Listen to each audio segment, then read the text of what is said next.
Assalamualaikum. Kita kembali lagi pada video pembelajaran Al-Quran Hadis kelas 9, masih pada materi toleransi. Pada video kali ini kita akan membahas hadis tentang toleransi.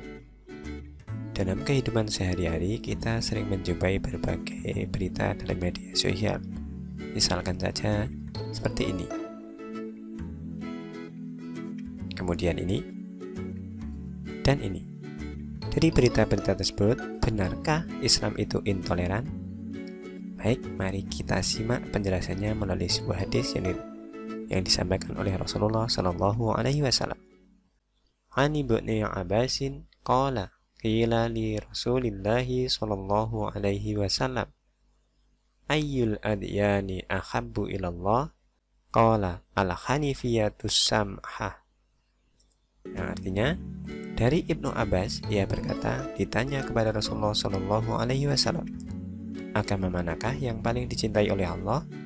Kemudian beliau menjawab, al-hanifiyah as-sam'ah, yakni agama yang lurus, yang penuh toleransi. Hadis riwayat Ahmad. Nah, agama lurus yang penuh toleransi itu seperti apakah? Baik, berikut adalah penjelasan hadisnya. Kualitas hadis ini termasuk hadis yang mutasil marfu, hadis yang tidak terputus sanadnya hingga kepada Rasulullah Shallallahu Alaihi Wasallam. Karena setelah diteliti, para perawinya termasuk perawi yang thiqah atau yang kuat hafalannya. Islam adalah agama yang kita ketahui bersama sebagai agama yang dicintai dan diridhoi oleh Allah Subhanahu wa Ta'ala. Seperti dalam firman-Nya, agama yang diridhoi di sisi Allah hanyalah Islam. Quran Surat Ali Imran ayat 19. Jadi, agama yang dimaksud dalam hadis tersebut tentulah agama Islam, dan kita tidak boleh ragu akan kelulusan agama Islam. Bagaimana toleransi dalam Islam? Konsep toleransi yang ditawarkan Islam sangatlah rasional dan praktis serta tidak berbelit-belit.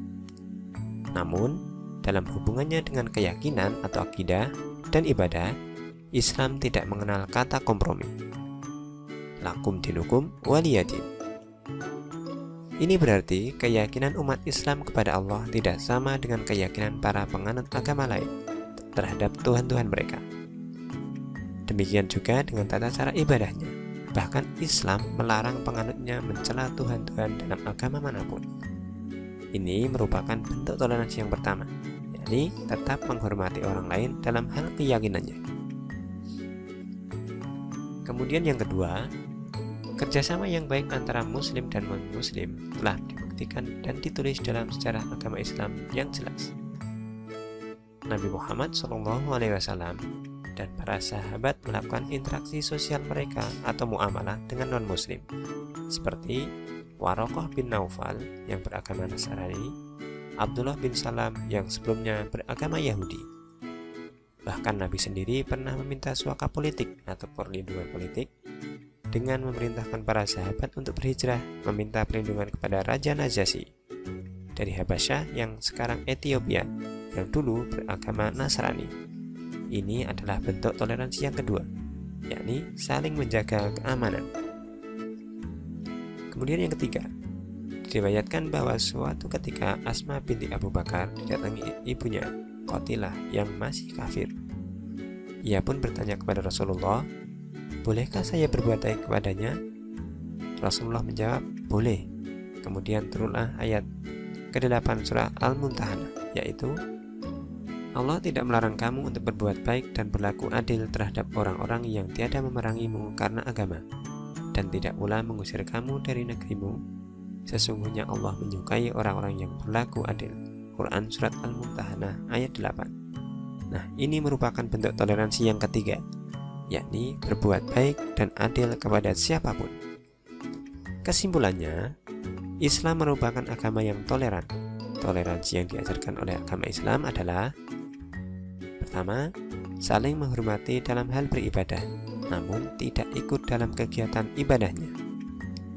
Kedua, dalam hal akidah Islam sangat tegas, lakum dinukum waliyadin.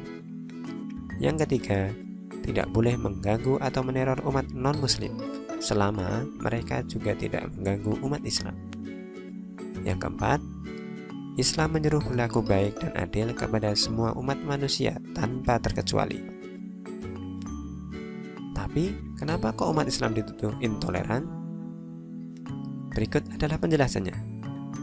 Jawaban dari pertanyaan tersebut adalah: yang pertama, standar yang digunakan para peneliti, khususnya dalam dunia politik, berbeda dengan Islam, karena mereka menganggap semua agama itu sama. Sementara Islam sangat tegas bahwa Islamlah agama yang benar. Yang kedua, umat Islam kurang memahami toleransi yang diajarkan Islam, sehingga muncullah terorisme yang menganggap bahwa orang kafir itu halal untuk dibunuh.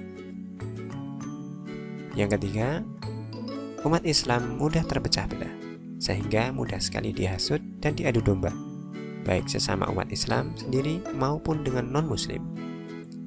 Nah, jadi solusi untuk permasalahan tersebut tentang bagaimana intoleran yang dicap kepada umat Islam, maka kita sebaiknya yang pertama, kita lebih meningkatkan ketakwaan, kemudian memperkuat ukhuwah Islamiyah agar tidak mudah diadu domba, berusaha selalu berbuat baik kepada siapapun, dan memperdalam ilmu agama agar kita tidak salah dalam menerapkannya.